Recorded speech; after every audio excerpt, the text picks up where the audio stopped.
He looked at the matter purely from a professional standpoint, and would have liked the sensation such an affair would have caused. When Mallow came back to the hotel, he found that his uncle had recovered consciousness and was asking for him. Yeo would not allow his patient to talk much, so Cuthbert sat by the bedside holding the hand of the dying man. Caranby had been badly burnt about the temples, and the sight of one eye was completely gone.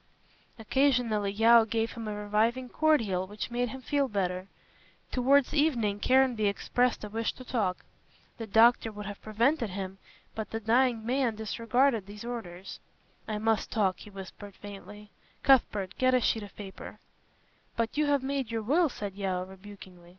"This is not a will. It is a confession. Cuthbert will write it out, and you will witness my signature along with him, Yeo." "A confession!" murmured Cuthbert, going out of the room to get pen, ink and paper. "What about?" He soon knew, for when he was established by the side of the bed with his writing materials on a small table, Caranby laughed to himself quietly. "Do you know what I am about to say?" he gasped. "No. If it is nothing important, you had better not exhaust yourself." "It is most important, as you will hear. I know who murdered the supposed Miss Loach." Cuthbert nearly dropped the pen. "Who was it?" he asked, expecting to hear the name of Mrs. Octagon. "I did," said Caranby quietly. "You! That's impossible." "Unfortunately it is true. It was an accident, though. Yeo, give me more drink. I must tell everything." Yeo was quite calm. He had known Caranby for many years, and was not at all disposed to shrink from him because he confessed to having committed a murder. He knew that the Earl was a kind-hearted man, and had been shamefully treated by 3 women. In fact, he was secretly glad to hear that Emilia Saul had met her death at the hand of a man she had injured. But he kept these sentiments to himself, and after giving his patient a strong tonic to revive his energies, he sat by the bedside with his fingers on the pulse of the dying man. Caranby rallied considerably, and when he began his recital spoke in stronger tones. Cuthbert dipped his pen in the ink, but did not dare even to think. He was wondering how the death of Emilia had come about, and also how his uncle had gone to the unfinished house on the same night as he had done. Remembering how Basil stated he had been chased by someone unknown, Cuthbert began to fancy he saw light. However, at this moment Caranby began to speak, and as every moment was precious, both men forbore to interrupt him unless desirous to have a clearer understanding of certain points. "When I came back to England," said Caranby, "I never thought that Emilia was alive. Owing to the clever way in which the substitution was effected by Isabella, I always thought Selina lived at Rose Cottage. Several times I tried to see her, hoping she would marry me, but she always refused.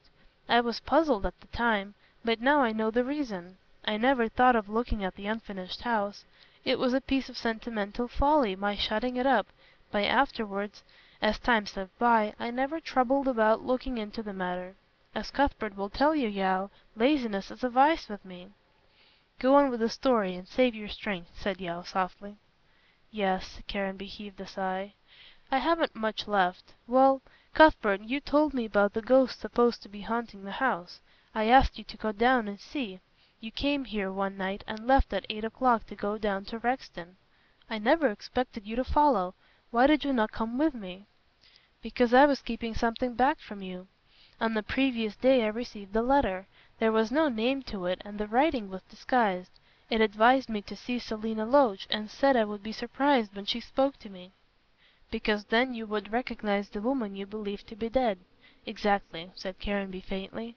"But at the time I knew nothing, and was much puzzled with the letter. On that night I intended to tell you, but I did not. Then I thought I would go down to Rose Cottage and prove the truth of the letter. I went almost immediately after you, Cuthbert." "What, in your state of health?" "Yes. I was stronger then." "And have been less strong since," murmured Yeo. "I understand now why you refused to tell me how you had overexerted yourself." "I had my secret to keep," said Caranby coldly. "Some more drink, please." Then, when he felt better, he continued. "Yes, I was wonderfully well and strong on that night. I climbed the wall—" "Impossible!" said Mallow. "I can't believe that." "Nevertheless, it is the truth. I expect the excitement made me unnaturally strong. I suffered greatly when it was over." "You were a wreck," said the physician bluntly. "When what was over?" asked Mallow anxiously. "The event of the night to which I am coming. It took me some time to get to Rexton, and a long time to walk to the unfinished house. I did not go down Crooked Lane, but round by the wall." "Did you come by the railway station path?" "I did not. I took a wide detour and arrived at the unfinished house on the side opposite to where Rose Cottage stood." "Ah," murmured the young man, "no wonder I missed you. But I thought you were calling on Miss Loach." "I intended to, but first I thought I would assure myself about the ghosts. Certainly I had set you to perform that task, but as I was on the spot I determined to see for myself. I climbed the wall, not without difficulty, and found myself in the park." "About what time was this?" "After 10. I can't say how long, but I really cannot be precise as to the time. I wandered aimlessly about the park, threading my way amongst the trees and shrubs and undergrowth. I was astonished to find paths, and it struck me that some one used the park." "I believe Miss Loach did, that is, Emilia," said Cuthbert. "Jennings learned that in some way. She always was on watch for any one coming into the park and learning the secret of the factory." "I did not know that at the time," said Caranby, his voice growing weaker. "Well, I walked about. Sometimes it was moonlight, and at other times the moon would be obscured by clouds. I struggled to get near the house and succeeded. Then I saw a man standing in the shadow. At once I went up to him. He fled. I don't know who it was." "I can tell you," said Mallow quietly. "Young Saxon." "Then why did he fly?" "He was there with no very good purpose, and his conscience smote the miserable creature," said Cuthbert. "Go on, or will you wait?" "No, no, no," said Caranby vehemently. "If I stop now you will never know the truth. I don't want any one else to be accused of the crime. I know Maraquito hinted that Isabella Octagon was guilty, but she is not. I don't want even Isabella to suffer, though she has been a fatal woman to me and wrecked my life's happiness." His voice was growing so weak that Yeo gave him more cordial. After a pause Caranby resumed with a last effort, and very swiftly, as though he thought his strength would fail him before he reached the end of his dismal story. "I followed the man, though I did not know who he was, and wondered why he should be trespassing. He fled rapidly, and I soon lost him. But when the moonlight was bright I saw that he had dropped a knife from his pocket. In stooping to pick it up I lost sight of the man. Basil crossed the park and ran away, but he came back for the knife afterwards," explained Mallow. "Juliet saw him. He had on my coat. I wonder you didn't think Basil was me, as Juliet did." "I am not acquainted with your clothes," said Caranby dryly, "as I have been absent from England for so long. But no wonder Saxon did not find the knife. I picked it up. It was a bowie belonging to me, which Basil had stolen." "I didn't know that either. Well, I went again towards the wall surrounding the park. I thought I might meet you." "I wonder you didn't. I was about at that time." "The park was so thickly filled with trees and shrubs that we missed one another, I suppose. Don't interrupt. I am going." "Write quickly, Cuthbert." Then with a gasp Caranby resumed. "I halted to get breath near the large oak which the fire spared. I heard a rustling, and a woman came out of the shadow of the tree. I wondered who she was, and where she had come from. The moon then came out brightly, and I recognized her face with a sensation almost of terror. It was Emilia." "How did you recognize her after all these years?" "By her Jewish look, and especially by the eyebrows. Moreover, she revealed herself to me when dying." "What happened?" asked Yeo sharply.